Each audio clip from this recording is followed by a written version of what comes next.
السلام علیکم پیارے بچوں، آج ہم آپ کے لیے زبردست کہانی لے کے ہیں۔ کہانی اچھی لگے تو اس کو سبسکرائب، لائک اور شیئر کرنا مت بھولیے گا۔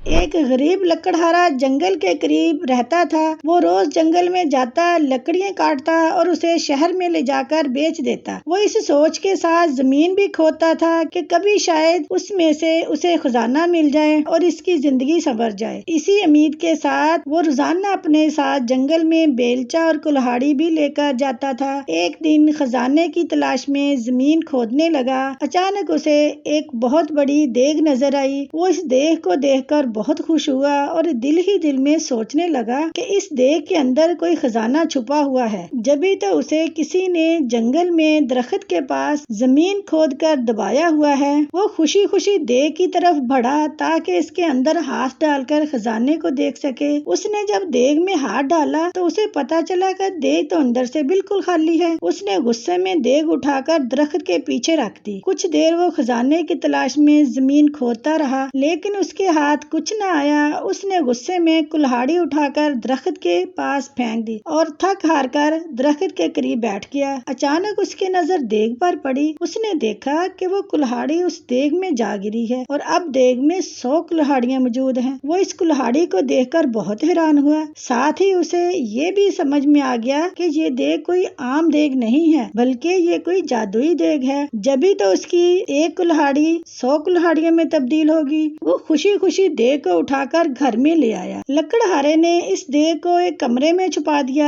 رات کے وقت اس نے جادوئی دیگ کو دوبارہ آزمانے کے لیے اس میں آم ڈالا۔ تھوڑی دیر بعد اس نے دیکھا تو اس دیگ میں 100 آم موجود تھے۔ اب تو اس کو اور بھی یقین پختہ ہو گیا کہ یہ واقعی جادوئی دیگ ہے۔ وہ اس دیگ سے سونے کے سکے نکال کر بیچتا رہا اور امیر ہوتا گیا۔ امیر ہونے کے بعد وہ دوسرے غریبوں کی بھی مدد کرتا تھا۔ اس کے پاس اگر کوئی غریب شخص آتا تو وہ کبھی اسے خالی ہاتھ نہیں لوٹاتا تھا۔ یہی وجہ ہے کہ وہ ملک بھر میں اپنی سخاوت کی وجہ سے مشہور ہو گیا۔ اس کے اچانک امیر ہو جانے اور جادوئی دیگ کی کہانی ہر جگہ پھیل گئی۔ اس ملک کے بادشاہ کے پاس بھی اس جادوئی دیگ کی خبر پہنچی۔ بادشاہ بہت لالچی تھا۔ اس نے سوچا کہ یہ دیگ اگر اسے مل جائے تو اس کے خزانے میں مزید اضافہ ہو جائے گا۔ اس سوچ کے ساتھ بادشاہ نے حکم دیا کہ لکڑہارے کی اس دیگ کو محل میں لایا جائے۔ خادم گئے اور بادشاہ کے حکم کی تعمیل کرتے ہوئے لکڑہارے کو دیگ سمیت پکڑ کر محل میں لے آئے۔ لکڑہارے سے بادشاہ نے وہ دیگ لے لی اور اس کا معائنہ کرنے لگا۔ اچانک وہ اپنے قدم نہ سنبھال سکا اور اس کا پاؤں دیگ میں جا پڑا۔ اب جادوئی دیگ کی وجہ سے